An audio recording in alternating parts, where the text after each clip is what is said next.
The chi-square test is used in inferential statistics to infer if there is a relationship or an association between a data set, two or more.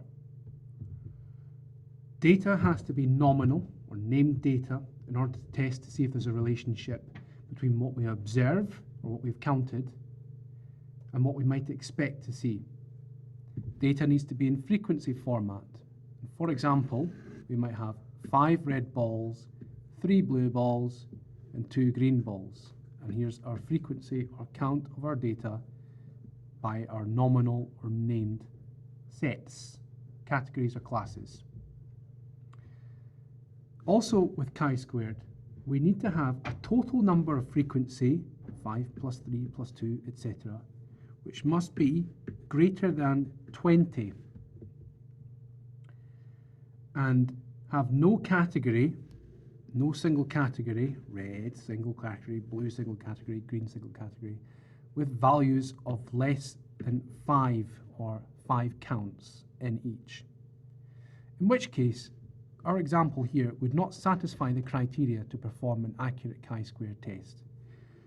5, 8, 9, 10, that's less than 20 total frequencies, and 2 out of our 3 categories or classes has less than 5 frequencies in each. If there are only a few cells with 5 or less though, cells being 1 cell, 2 cell, 3 cells, it may be possible to combine 2 adjacent rows or columns so that our expected frequencies can be 5 or more. And what I mean by that is 3 blue, 2 green, but if we combine green and blue, we have 5. And therefore we've got 2 classes instead of 3. Chi-square test is very useful. It follows the formula chi-squared equals sigma, or the sum of our observed values or our frequency counts minus what we'd expect to find, and we'll see how we do that in a second, squared, divided by our expected values. And there are 2 types of chi-square test. Type 1, type 2. Type 1 is when we have one set of variables and we do what's called a goodness of fit test to see how good our variables fit our expected values. Rare you'd use that. The second one, though, is more common, and this is what we call the chi-square test for independence, in order to see if there's an association between one variable set and another data set, and if one changes relative to another. Let's look at type 1 first of all. Here's an example you'll have covered in class. When you do the chi-square test, you'll use a table. Often, if this is an exam, a table will be given to you partly completed, or if you're doing your study, you'll need to make one yourself. In this case, we're going to do a goodness of fit test, okay, to see how our frequency or our count of queries, as outlined here, based on orientation, fit what we'd expect to see. We've got 4 classes: northeast, southeast, southwest, northwest facing orientations, and a count of our number of queries in each. Firstly, as with all our stats tests, we write down a hypothesis. Our working hypothesis, or H0, being our null to see what we're looking against. In this case, it would be to look for there being no significant difference in orientation of the queries. and our H1 or alternative. Our null hypothesis would be that there's no significant association in our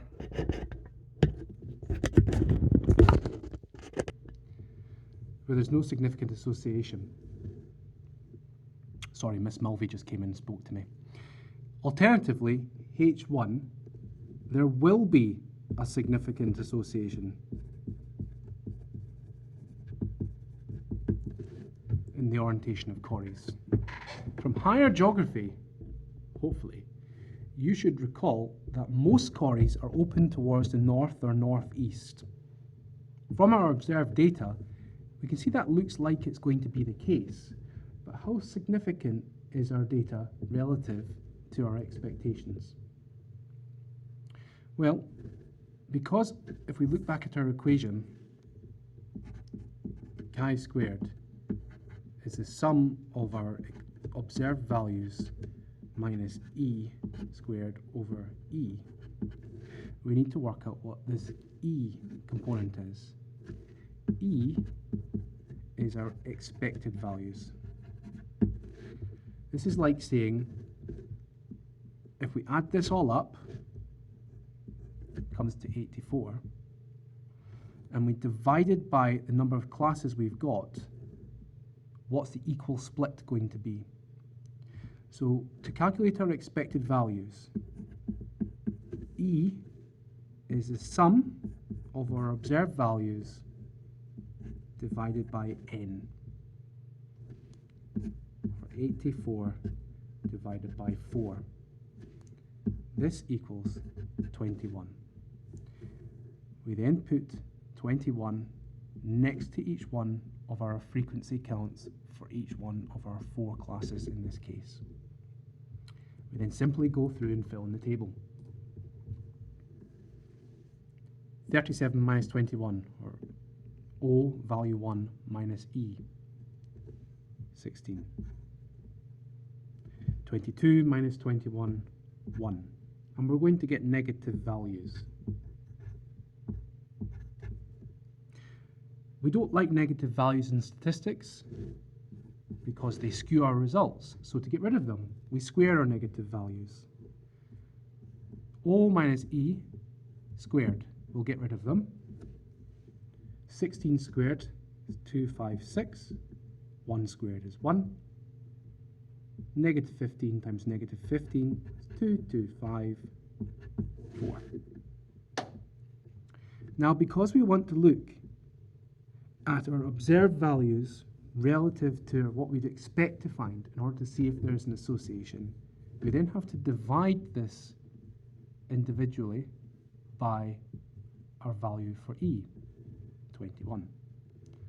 256 divided by 21.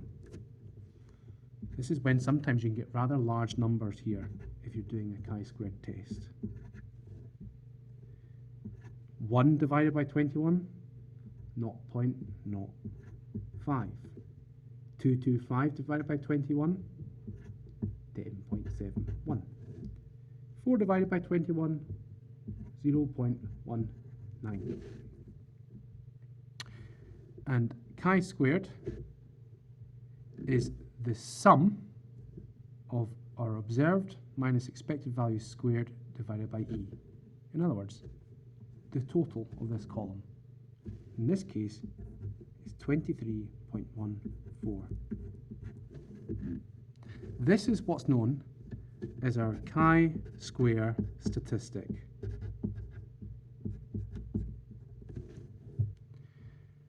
And it's an important value. You check your chi-square value against a significant values table, which will always be given to you.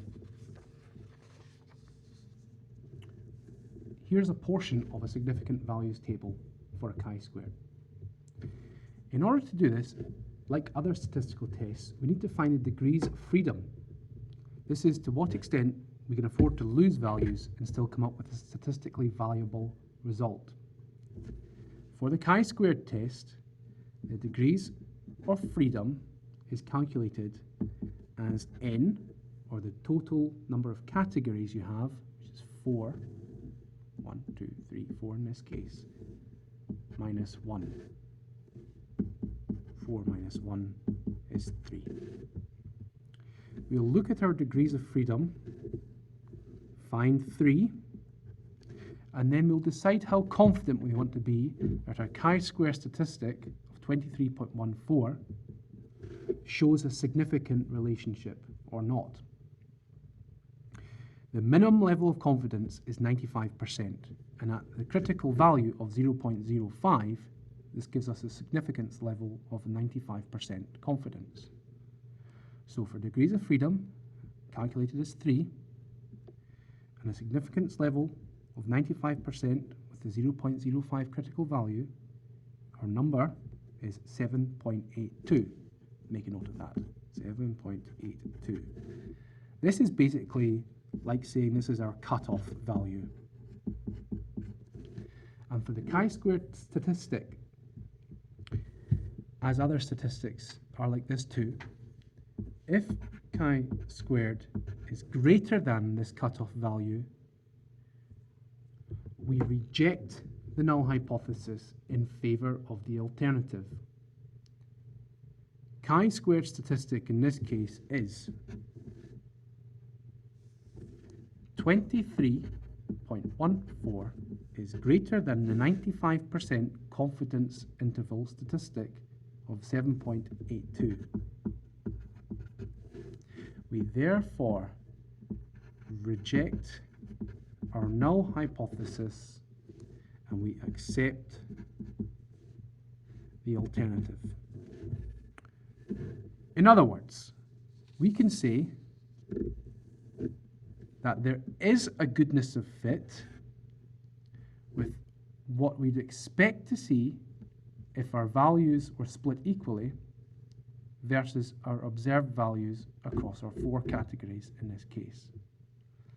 In that, there is a significant relationship or association between our frequency count and our orientation. Clearly, northeast facing quarries, there's more of them. Southwest facing quarries, there's less of them. So this is when we'd use type 1 goodness of fit to test for association. Type 2 is more likely you'll use this one, a test for independence. When we test for independence, we are testing for when we have multiple variables. In class, we'll have looked at, for example, if we have rock type being granite, sandstone, and, for example, marble, 3 categories, and the characteristics of rocks across each category: angularity and roundness. And we'll have 2 different frequency counts for each category. We might have 12 angular granite rocks and 38 rounded granite rocks, 14 sandstone and 16 rounded, 34 perhaps, and 29. And because we have more than one set of variables, we're not testing to see if there's a goodness of fit, in that we would expect more angular rocks to be where we have harder rock type. We're testing to see if there's a relationship between angularity and roundness, or variable 1 and variable 2, with respect to rock type. In other words, angularity and roundness, do they change independent of each other within each category? Hence, test for independence. For an example, let's look at the 2010 past paper question. Here, we've got a data table provided to us which shows the infant mortality rate per 1,000 live births, and the gross national income per capita for the numbers of countries grouped in an area. If we want to see if there is a relationship between 0 to 65, 66 to 130, 131 to 185, 3 categories worth of infant mortality rates, 1, 2, 3 categories, split across 1, 2, 3 income brackets, 1, 2, 3 variables, we may have to use our test for independence. A goodness of fit is not going to fit in here. And to do that, using the same equation, we have to set up our data in a different table. The type of table we use here for our test for independence is something called a contingency table. And the reason why it's called a contingency table is that the way we work out our degrees of freedom takes account of the number of samples we have in rows and columns, and not just the number of categories that we have. Like with the goodness of fit test, when we've got our table set up, it's reasonably easy to follow through. We've got our number of observed values, we have our infant mortality rate categories, 1 category, 2 category, 3 categories. And within each category, we have our variables of our gross national income. 1, 2, 3 variables, 1, 2, 3 variables, 1, 2, 3 variables. We've got our observed data. In other words, there are 5, going back to our statistics here, 5 countries of an income of less than £1,500 per capita within a category showing 0 to 65 deaths per live birth, or infant mortality rate. The highest category where countries earn less than $1,500 per capita is 66 to 130 deaths per 1,000 live births, significantly so. Nonetheless, they're placed in the observed values column for you. The first thing we do is we work out what the grand total of our observed values is.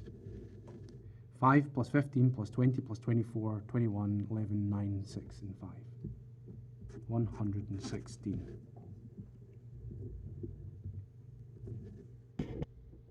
We then have to work out our expected values.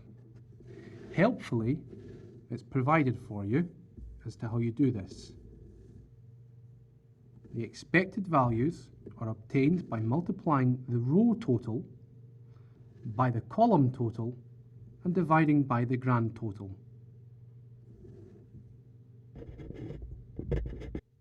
In this case, our row total for category number 1 is 5 plus 15 plus 20, 40.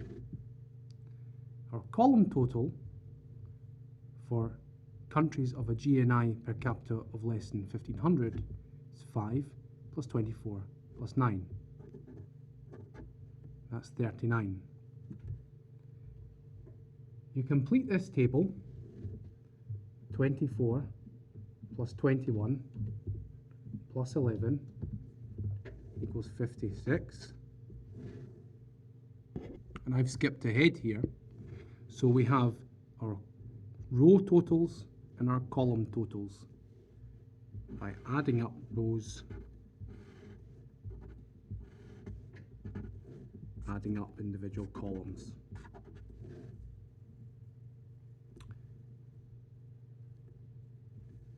We got 13.1 here as our expected value for 0 to 65 IMR of less than 1,500 by multiplying our row total by our column total, and then dividing that by our grand total. In this case, it was 116. This equals 13.1. 14.48. Okay, we do the same. We work our way through the table.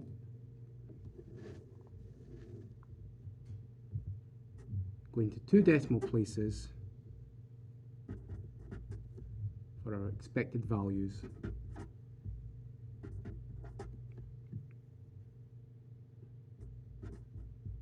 Like so.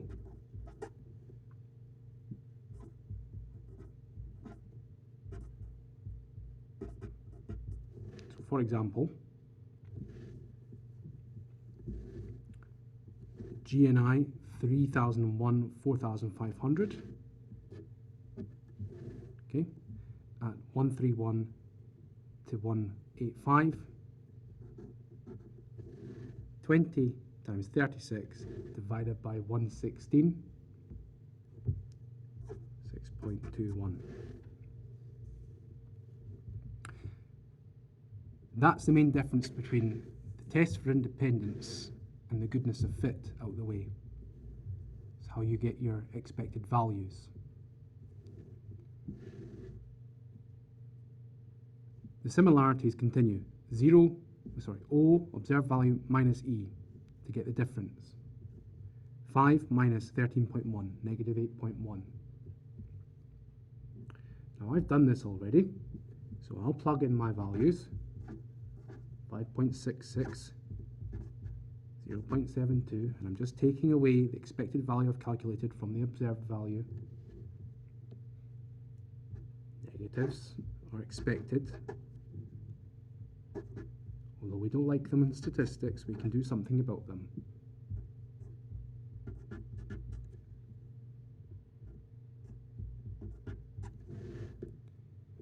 To get rid of our negatives, we square them.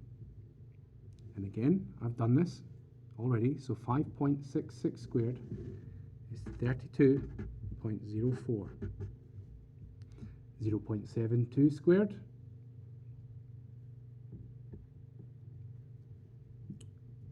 .52.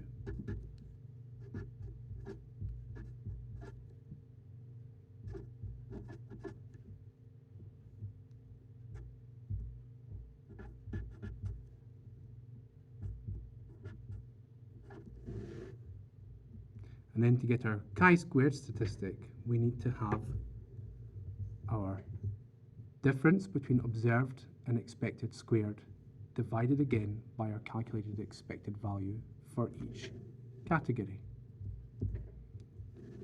So 65.61 divided by 13.1 is 5.01.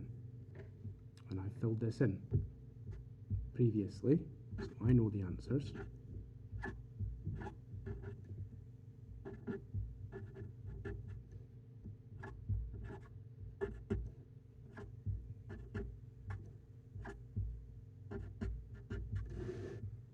We need to sum our total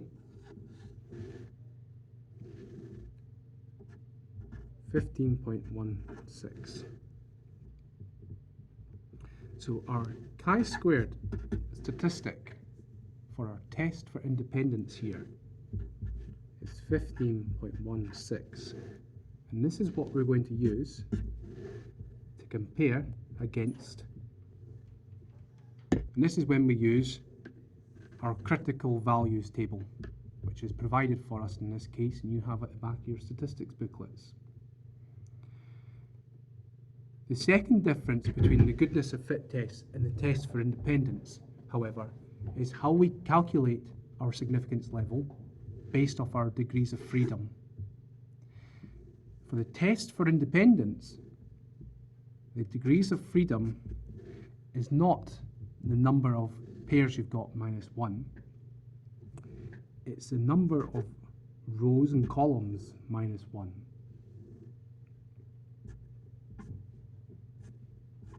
Multiplied by themselves. Okay. In this case, when we look at our test for our multiple variables, it's our number of rows minus 1 and our number of columns minus 1. So therefore, our degrees of freedom, when we look back at our data, is 3 rows minus 1, 3 columns minus 1. We don't look at our contingency table for working out the degrees of freedom, because often we need to set it up differently. We look at our raw data of our nominal data by frequency.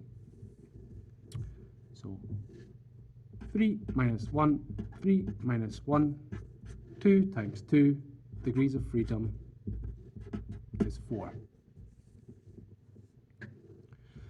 And at 4 degrees of freedom,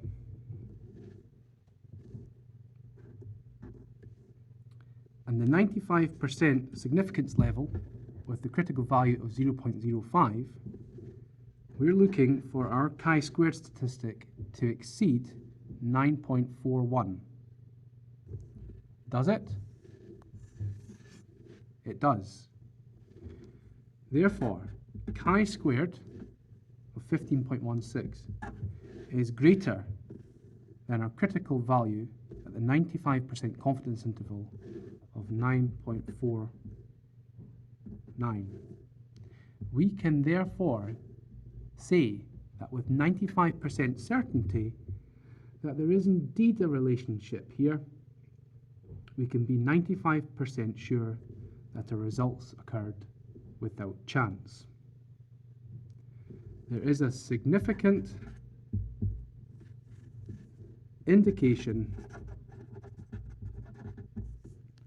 that infant mortality rate is influenced by gross national income per capita or per person. Does this make sense? The more money you have, the less chance your child will die before his or her 5th birthday. Yes. But like with most things, we can go one step further. We can be 99% sure at 4 degrees of freedom that there is indeed a relationship here, because our chi-squared value exceeds 13.28, which is the significant level at 99% for the 0.01 critical value. Now, there are advantages and disadvantages to doing a chi-squared test.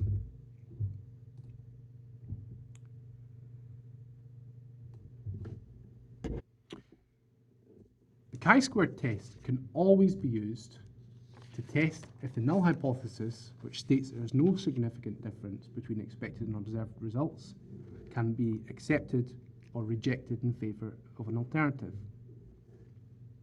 However, chi-squared test can be beneficial as it uses grouped data.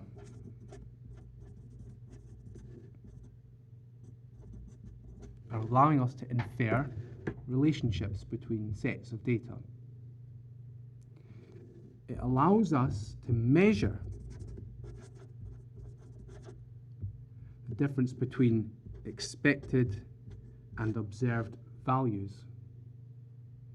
In other words, if our values were split equally across the categories that we've got,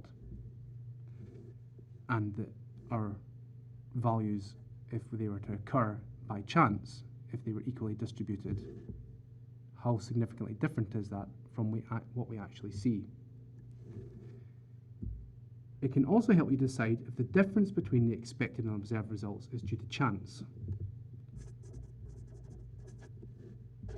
or is there a significant reason?